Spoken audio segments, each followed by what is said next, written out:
حصريا راديو مظبوط. اسمع الأغنية دي وأغاني تانية كتير على www.radiomظبوط.com.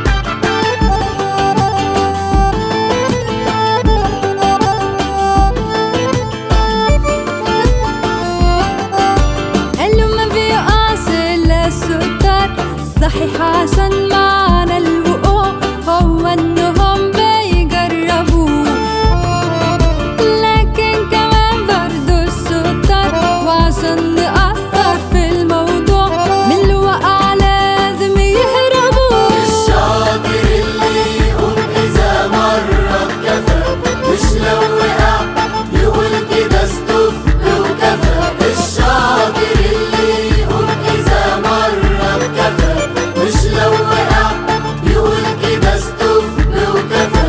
يصبر ويقدر عالوقوف، ما يسيبش نفسه للظروف تديه ينادي بالقفا.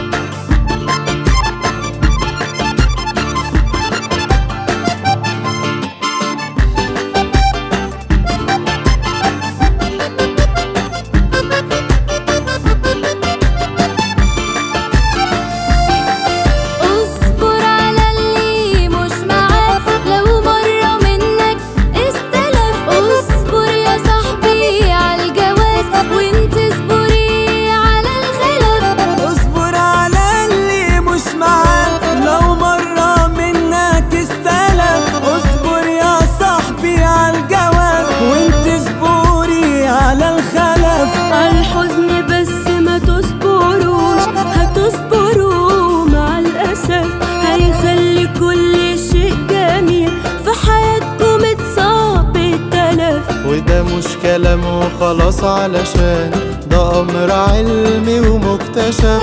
اصبر تنول معنى كده، صبرك وسيلة مش هدف، صبرك وسيلة مش هدف. الشاطر اللي يقوم إذا مرة كفى، مش لو وقع يقول كده ستوب وكفى. الشاطر اللي يقوم إذا مرة كفى، مش لو وقع يقول كده ستوب وكفى. يصبر ويقدر عالوقوف، ما يسيبش نفسه للظروف تديه ينادي بالقفا.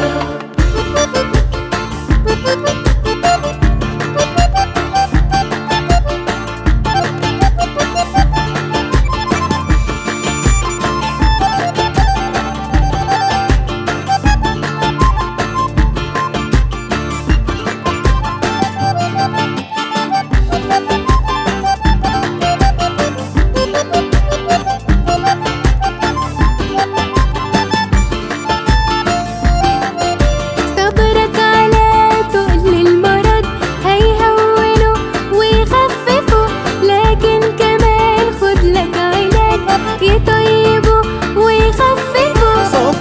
على تقل المرض هيهونوا ويخففوا، لكن كمان خد لك علاج يطيبوا ويخففوا. اصبر على الظالم صحيح وعند حد وقفوا، كل الأبلسة بالمقاومة بيهربوا وبيختفوا. وجعك يومك معاه يقل، باب يتفتح فالنور يبان، لكن صبرك ده هيذل لو كنت صابر عالشيطان، لو كنت صابر عالشيطان.